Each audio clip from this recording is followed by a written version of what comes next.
Hello friends, welcome to this channel. तो RRB ALP 2026 की नई वैकेंसी आ गई है। तो इसी के रिगार्डिंग हम लोग डिटेल में नोटिफिकेशन को देख लेते हैं। ठीक है, तो चलिए स्टार्ट करते हैं।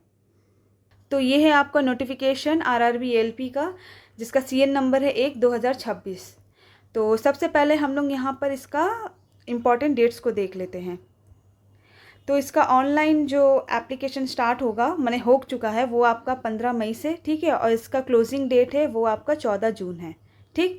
और इसका लास्ट जो एप्लीकेशन फ़ी पेमेंट है वो आपका 16 जून को है। और date for modification window for correction, और जो आपका एप्लीकेशन फॉर्म जो करेक्ट करना होगा या करेक्शन के लिए, वो आपका डेट यहाँ पे दे दिया है 17 जून से लेकर 26 जून तक ओपन हो जाएगा, ठीक है। फिर उसके बाद नेक्स्ट नीचे देखिए, तो यहाँ पर आपका ये पोस्ट है एएलपी, जो कि असिस्टेंट लोको पायलट है। ये आप इसका पे लेवल जो है वो लेवल 2 है, ठीक है। इनिशियल यहाँ पे इसके लिए आपका 19,900, ठीक है। यहाँ पे मेडिकल स्टैंडर्ड A1 चाहिए। और यहाँ पर जो एज है वो मिनिमम 18 और मैक्सिमम 30 ईयर्स होगा। यहाँ पे बाकी जो कैटेगरी है SC ST OBC, उन लोगों के लिए एज रिलैक्सेशन दिया हुआ है, ठीक है। वो हम लोग आगे देख लेंगे। उसके बाद यहाँ पे टोटल जो वैकेंसी है एएलपी का, वो आपका 11,127 है, ठीक। फिर नेक्स्ट देखते हैं। देखिए यहाँ पर आपका जो एज लिमिट है वो 18 से 30 इयर्स रहेगा, ठीक है। यहाँ पे एज रिलैक्सेशन दे दिया है कम्युनिटी वाइज, जो भी आपका कैटेगरी वाइज, ठीक है, वो आप देख लीजिएगा। जैसे कि SC ST के लिए 5 इयर्स का दिया है, OBC के लिए 3 इयर्स का दिया है, और बाकी का भी यहाँ पर दे दिया गया है, ठीक है। तो आप लोग देख लीजिएगा। अगर फिर भी आपका मैक्सिमम एज क्या होगा उसमें समझने में प्रॉब्लम हो रहा, तो यहाँ पे क्लियरली यहाँ पे डेट मेंशन कर दिया है, मतलब upper limit of date of birth क्या होगा यहाँ पर, वो हर एक कैटेगरी का दे दिया है, ठीक है। जैसा कि अनरिजर्व का मैक्सिमम आपका अपर एज लिमिट माने डेट ऑफ बर्थ होना चाहिए 2/7/1996, ठीक है। OBC का 2/7/1993, SC ST का 2/7/1991, माने इससे ऊपर है अगर आपका, तब आप अप्लाई नहीं कर सकते हैं, ठीक है। फिर नेक्स्ट देख लेते हैं। फिर यहाँ पे हम लोग नेक्स्ट देख लेते हैं एजुकेशनल क्वालिफिकेशन। ये आपका नीचे दिया हुआ है, ठीक है। इसको हम लोग डिटेल में डिस्कस करेंगे, पहले यहाँ पर और बाकी देख लेते हैं। तो यहाँ पर आपका एग्जामिनेशन फ़ी क्या रहेगा, तो देख यहाँ पे ऑल कैंडिडेट्स के लिए जो आपका फ़ीस है वो आपका 500 है। और आपका SC ST ex serviceman, female, transgender और माइनॉरिटी या EBC कैटेगरी के लिए, उन लोगों के लिए 250 है, ठीक है। और यहाँ पे देखिए मेंशन कर दिया गया है, only candidates who attend CBT 1 will get a refund of their examination fee as mentioned above, ठीक है। अगर आप CBT 1 आप मैंने अटेंड करेंगे, CBT 1 देंगे, तभी आपका ये फ़ी रिफ़ंड होगा। अदरवाइज मान लीजिए आप CBT 1 दिए ही नहीं है, एग्ज़ाम फीस मैंने एप्लीकेशन फॉर्म फिल कर दिए लेकिन आप एग्ज़ाम ही नहीं दिए, तब आपका फ़ी रिफ़ंड नहीं होगा, ठीक है। फिर नेक्स्ट आपका मोड ऑफ पेमेंट ऑनलाइन होगा। बहुत सारा ऑप्शन यहाँ पे दिया है, internet banking, debit, credit card, ठीक है, वो सब आपका चॉइस रहेगा। फिर नेक्स्ट यहाँ पर, हाँ, यहाँ पर आपका जो रिक्रूटमेंट प्रोसेस क्या है वो पहले देख लीजिए। सबसे पहले देखिए, सबसे पहले यहाँ पे देखिए, यहाँ पर आपका CBT 1 होगा, ठीक है। CBT 1 क्वालिफाई करने के बाद तब आपका CBT 2 होगा। फिर CBT 2 क्वालिफाई करेंगे तब जाके आपका CBAT होगा, जो कि आपका कंप्यूटर बेस्ड एप्टीट्यूड टेस्ट होगा, ठीक है। CBAT और CBT 2 इन दोनों का मार्क्स के बेसिस पे आपको शॉर्टलिस्ट किया जाएगा, मतलब आपका रिजल्ट आउट होगा, जिसके बाद आपको DV और मेडिकल के लिए बुलाया जाएगा, ठीक है। तो आपका सिलेबस क्या रहेगा वो हम लोग नीचे देखेंगे अभी, ठीक है। देखिए, तो यहाँ पे हम लोग फर्स्ट है CBT 1 का सिलेबस देख लेते हैं। तो यहाँ पे देखिए लिख दिया गया है कि CBT 1 will only be screening exam for shortlisting eligible candidate for CBT 2 based exam, ठीक है। मतलब यहाँ पे आपका CBT 1 क्वालिफाई करना होगा CBT 2 एग्ज़ाम के लिए, ये जस्ट क्वालिफाई करना होगा, ठीक है। क्यों ऐसा बोला है वो मैं अभी आपको बताती हूँ आगे, ठीक है। फिर यहाँ पे देख लीजिए, ये आपका मैंने ऑनलाइन एग्ज़ाम होगा, स्क्रीनिंग बेस्ड एग्ज़ाम है, ठीक है। इसमें आपका जो सिलेबस है वो देख लीजिए क्या है। तो ये आपका टोटल ड्यूरेशन जो है वो 60 मिनट्स, 1 घंटे का एग्ज़ाम है। 75 क्वेश्चन है और 75 मार्क्स है, ठीक है। 1 क्वेश्चन कैरी 1 मार्क्स, ठीक है।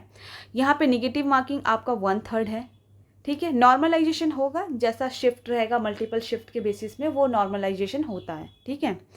फिर उसके बाद यहाँ पे मिनिमम पास परसेंटेज बोला है इतना, लेकिन मैंने बताया गया है इतना 40% 30% कैटेगरी वाइज, लेकिन आप तो जानते ही है ना CBT 1 जो आपका मार्क्स जो कट ऑफ आता है वो आपका मैंने ओवरऑल आपका जो हाईएस्ट कट ऑफ है उसके बेसिस में यहाँ पे आपका क्लियर होता है, ठीक है, शॉर्टलिस्ट किया जाता है CBT 2 के लिए, तो इस पर ध्यान मत दीजिएगा, ठीक है। फिर उसके बाद यहाँ पर आपका सिलेबस क्या रहेगा, मतलब सब्जेक्ट्स क्या है वो यहाँ पे बता दिया है, वो हम लोग देख लेते हैं। तो यहाँ पे देखिए आपका सिलेबस में आपका मैथमेटिक्स, मेंटल एबिलिटी और जनरल साइंस से क्वेश्चंस रहेगा। मैथमेटिक्स में आपका यहाँ पे जैसे कि number system, BODMAS, decimal, fraction, मैंने जो आपका बेसिक जो मैथमेटिक्स है जो आता है आपका मैंने रेलवे एग्जाम्स में, वो सारे रहेंगे, ठीक है। मेंटल एबिलिटी भी यहाँ पे दे दिया गया है पूरा टॉपिक, ठीक है, नंबर सीरीज, कोडिंग, डिकोडिंग, फिर मैथमेटिकल ऑपरेशन, रिलेशनशिप्स, ठीक है, ये सारा। और जनरल साइंस में आपका जो सिलेबस रहेगा वो फिजिक्स, केमिस्ट्री, लाइफ साइंस रहेगा, वो भी 10th स्टैंडर्ड लेवल का। तो यहाँ पे क्लियरली मेंशन कर दिया कि आपका जो साइंस का जो भी चैप्टर रहेगा, टॉपिक्स रहेगा, वो आपका क्लास 10th के बेसिस में रहेगा, ठीक है, 10th स्टैंडर्ड लेवल का रहेगा, ठीक है। फिर उसके बाद हम लोग देख लेते हैं CBT 2 का सिलेबस क्या है यहाँ पर। तो CBT 2 सेकेंड स्टेज CBT में आपका जो भी आपका CBT 1 जो क्वालिफाई करेगा वही CBT 2 के लिए एलिजिबल होगा, ठीक है। तो यहाँ पर देखिए आपको यहाँ सिलेबस, यहाँ पे पैटर्न क्या दिया गया है सिलेबस का, वो है आपका यहाँ पर पार्ट A और पार्ट B, 2 पार्ट में यहाँ पर एग्ज़ाम होगा, माने होगा आपका एग्ज़ाम एक साथ ही, लेकिन उसमें 2 सेक्शन कर दिया गया है, part A and part B, ठीक है। यहाँ पे टोटल टाइम आपका 2 घंटा 30 मिनट मतलब 2.5 घंटे का एग्ज़ाम होगा। टोटल क्वेश्चन है 175, 175 क्वेश्चन रहेंगे। इसी में आपका पार्ट A में आपका 90 मिनट्स में 100 क्वेश्चन अटेंड करना है, और पार्ट B में 60 मिनट में 75 क्वेश्चन अटेंड करना है, ठीक है। ये आपका मैंने एक बार में एग्ज़ाम होगा, 2.5 घंटे का एग्ज़ाम रहेगा, ठीक है। यहाँ भी नेगेटिव मार्किंग है 1/3, ठीक है।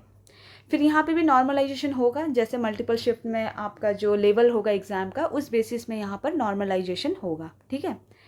यहाँ पे एक चीज़ क्लियर कर दिया है, तो यहाँ पे समझिएगा, पार्ट A में जो मिनिमम पास परसेंटेज बोला है, वही सेम चीज़ जो मैं अभी आपको CBT 1 का बताई कि 40%, 30% कैटेगरी वाइज बोल दिया गया है, लेकिन ऐसा नहीं है। जितना हाई मार्क्स होगा उस बेसिस पे यहाँ पर शॉर्टलिस्ट किया जाएगा, ठीक है। तो ये सब परसेंटेज पे ध्यान मत दीजिएगा, ठीक है। लेकिन यहाँ पे जो मेन पॉइंट है, ये 5 नंबर पॉइंट है। यहाँ पे देखिए क्लियरली बोल दिया गया है, only the marks scored in part A shall be counted for shortlisting of candidates for further stages of this recruitment process। मतलब यहाँ पर जब नेक्स्ट जो आपका कट ऑफ निकाला जाएगा CBT 2 का, वो आपका पार्ट A के बेसिस पे निकाला जाएगा, मार्क्स के बेसिस पे, ठीक है। क्योंकि यहाँ पर जो पार्ट B है ना, ये जस्ट आपका क्वालिफाइंग रहेगा, मतलब इसमें जो आपका पार्ट B है ना, ये आपको जस्ट क्वालिफाई करना है। और यहाँ पे कितना क्वालिफाई माने मार्क्स करना है आपको पार्ट B में, वो यहाँ बोल दिया गया है 35%, ठीक है। लेकिन यहाँ पर जो मेरिट निकाला जाएगा, मेरिट मतलब जो आपका कट ऑफ मार्क्स निकाला जाएगा, वो पार्ट A के बेसिस पे निकाला जाएगा, ठीक है। मतलब पार्ट A के कट ऑफ के बेसिस पे आपको शॉर्टलिस्ट किया जाएगा CBAT के लिए, ठीक है। फिर इसका सिलेबस देख लेते हैं पार्ट A का। तो पार्ट A का सिलेबस यहाँ पे देख लीजिए, मैथमेटिक्स, फिर वही आपका मैथ्स रहेगा, ठीक है। यहाँ पे जनरल इंटेलिजेंस एंड रीजनिंग रहेगा, सेम चीज़। और यहाँ पे साथ में बेसिक साइंस एंड इंजीनियरिंग होगा, ठीक है। आपको वही बेसिक साइंस और इंजीनियरिंग वाला टॉपिक रहेगा कुछ, ठीक है।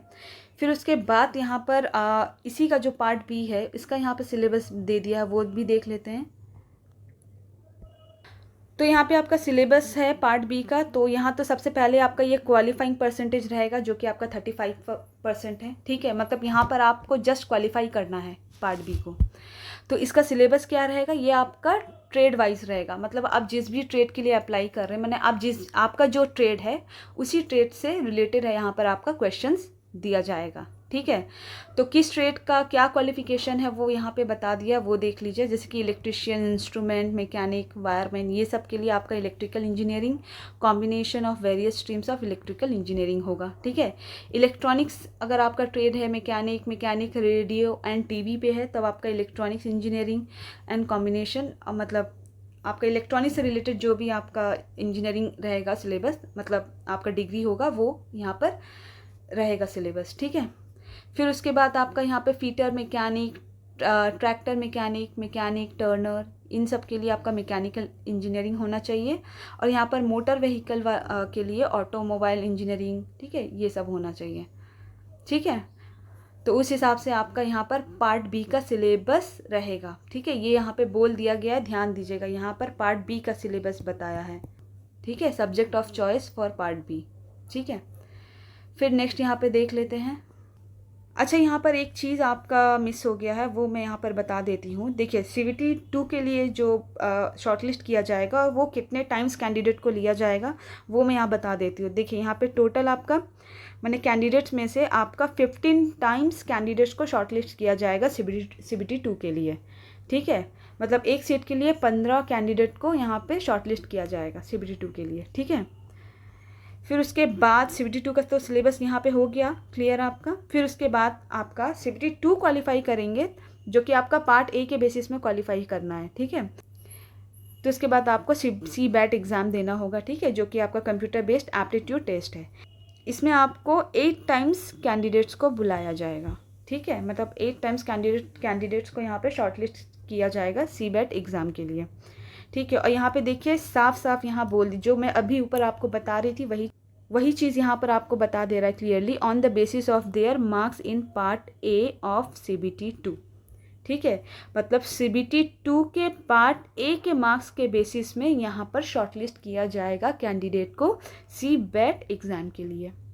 ठीक है, फिर उसके बाद यहाँ पर देख लेते हैं, ये जो आपका CBAT एग्ज़ाम होता है वो टेस्ट बैटरी बोलते हैं। ठीक है, वो हर एक टोटल शायद 6 बैटरी होते हैं, तो हर एक बैटरी को आपको क्लियर करना होता है। ठीक है, और यहाँ पर जो लैंग्वेज होगा वो इंग्लिश और हिंदी में होगा, यहाँ कोई नेगेटिव मार्किंग नहीं रहता है। ठीक है, और यहाँ पर देखिए, यहाँ पे क्वालिफाइंग मार्क्स भी बता दिया है। ठीक है, हर कैंडिडेट को यहाँ पर T स्कोर करना है मिनिमम, जो कि आपका 42 marks in each test batteries. ठीक है, हर एक टेस्ट बैटरी में आपको 42 मार्क्स तो लाना ही होगा, तब आप क्वालिफाई होंगे। ठीक है, फिर उसके बाद CBAT क्लियर होने के बाद तब आपका फाइनल मेरिट लिस्ट निकाला जाता है। ठीक है, किसके लिए? DV के लिए। तो यहाँ पे डॉक्यूमेंट वेरिफिकेशन होगा, वो होगा आपका, मतलब किस बेसिस पे यहाँ पर मेरिट लिस्ट निकाला जाएगा वो मैं आपको यहाँ पे बता देती हूँ। यहाँ पे देखिए 50:50 का रेशियो लिखा है, तो ये जो 50 है वो आपका पार्ट ए CBT 2 का पार्ट ए का 50% वेटेज है। ठीक है, और CBAT जो स्कोर होगा आपका उसका 50% वेटेज रहेगा। इन दोनों का ऐड करके जो आपका फाइनल जो मार्क्स निकलेगा वो आपका मेरिट लिस्ट बनेगा, उसी बेसिस पे आपका मेरिट लिस्ट बनेगा DV के लिए। ठीक, इसलिए मैं आपको बोल रही हूँ कि CBT 1 आपका बस क्वालिफाई करना होगा, आप मैंने CBT 2 के लिए। ठीक है, CBT 2 का ये जो पार्ट ए है ये आपका ऐड होता है जब आपका फाइनल मेरिट लिस्ट निकाला जाएगा। ठीक है, तो पार्ट ए को बहुत अच्छे से ध्यान दीजिएगा। ठीक है, और CBAT का स्कोर आपका 50% यहाँ पर वेटेज दिया, मतलब 50% मार्क्स इसका और 50% पार्ट ए का ऐड होके तब आपका फाइनल मेरिट निकाला जाएगा। ठीक है, मतलब वो आपका फाइनल रिजल्ट होगा। ठीक, फिर उसके बाद आपका DV और मेडिकल होगा। ठीक है, क्लियर है यहाँ तक? फिर उसके बाद हम लोग देख लेते हैं कुछ इंपॉर्टेंट है तो, हाँ, यहाँ पर तो हाउ टू अप्लाई। ठीक है, अप्लाई कैसे करना है वो सारा इंस्ट्रक्शन दिया है, तो वो सब आप लोग तो देख ही सकते हैं। ठीक है, डिटेल में बता दिया गया है कैसे अप्लाई करना है। ठीक है, फिर नेक्स्ट यहाँ पे हम लोग देख लेते हैं। अच्छा, एक चीज़ और आपको यहाँ पे बता देती हूँ CBAT वाले एग्ज़ाम में, तो यहाँ पर ना एक डिक्लेरेशन लगेगा जब आप CBAT एग्ज़ाम देंगे। ठीक है, ये आपका self screening medical declaration report है। ठीक है, ये आपका तब, मतलब जब आप CBAT एग्ज़ाम देने जाएंगे ना एग्ज़ाम वेन्यू में, तब आपका ये रिपोर्ट लगेगा। ठीक है, और ये रिपोर्ट आपको इसी PDF के लास्ट में मिल जाएगा, यहीं से ही आपको डाउनलोड करना है। ठीक है, तो वो ये ध्यान दीजिएगा। ठीक है, फिर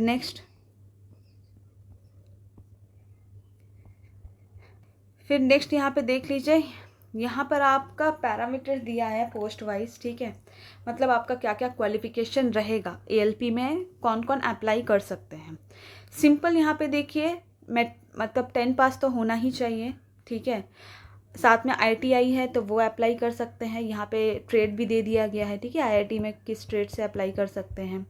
फिर जो लोग अप्रेंटिस किए हैं वो भी अप्लाई कर सकते हैं, 3 इयर्स का डिप्लोमा किए हैं इन सब ट्रेड में तो वो भी अप्लाई कर सकते हैं, और साथ में ही अगर आप डिग्री किए हैं, इंजीनियरिंग आपका मतलब डिग्री है आपका, ठीक है, तो वो भी यहाँ पर अप्लाई कर सकता है, ठीक है। फिर नेक्स्ट यहाँ पर देखिए, यहाँ पर आपका जोन वाइज यहाँ पर वैकेंसी डिटेल दे दिया है, ठीक है। तो जैसे कि यहाँ पे अहमदाबाद जोन से, वेस्टर्न रेलवे से आपका कैटेगरी वाइज देखिए यहाँ पे वैकेंसी, नंबर ऑफ़ वैकेंसी बता दिया है, ठीक है। टोटल 147 है, और आपका UR SC ST OBC में कितना है तो आप देख लीजिएगा, ठीक है। जिस भी जोन से आपको अप्लाई करना है तो आप देख लीजिएगा। जैसे कि यहाँ पे देखिए प्रयागराज, ठीक है, यहाँ पे देखिए आपका वैकेंसी थोड़ा ज़्यादा है। NCR जोन से आपका 284 है अनरिजर्व के लिए, ST का 37, ST का 27, ठीक है। टोटल यहाँ पे 470 मतलब 57 है, ठीक है।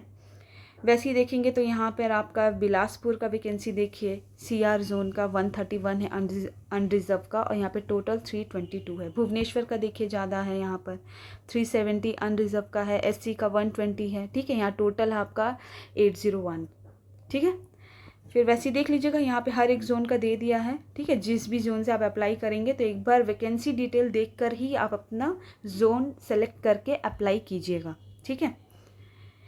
फिर उसके बाद यहाँ पे आपका कुछ फॉर्मेट, कास्ट सर्टिफिकेट वगैरह सब दिया है, तो यहीं से आपको डाउनलोड करके लेकर जाना होगा, ठीक है। एग्ज़ाम में वो वाला फॉर्म मैं आपको दिखा देती हूँ जो आपका CBAT के टाइम पे लगेगा, ठीक है। वो ये रहा, देखिए यहाँ पे साफ साफ लिखा है to be submitted on CBAT exam day, ठीक है। ALP self screening medical declaration report, तो ये वाला रिपोर्ट आपको यहाँ से डाउनलोड करके लेके जाना पड़ेगा, ठीक है। तो ये है आपका 2 पेज का फॉर्म, ठीक। तो ये आपका नोटिफिकेशन कंप्लीट हो गया यहाँ पर। तो अगर आपको यहाँ पे कुछ भी डाउट हो रहा है या आपको कुछ समझने में दिक्कत हुआ तो एक बार तो आप वीडियो को फिर से रिवाइंड करके देख लीजिएगा। अगर कुछ भी उसके बाद भी कुछ डाउट होता है या कुछ समझ नहीं आ रहा है तब आप मुझे नीचे कमेंट करके पूछ सकते हैं, ठीक है। तो इसी तरह की अपडेट के लिए मेरे चैनल को सब्सक्राइब कर लीजिएगा और वीडियो को लाइक भी कर दीजिएगा। Okay, thank you.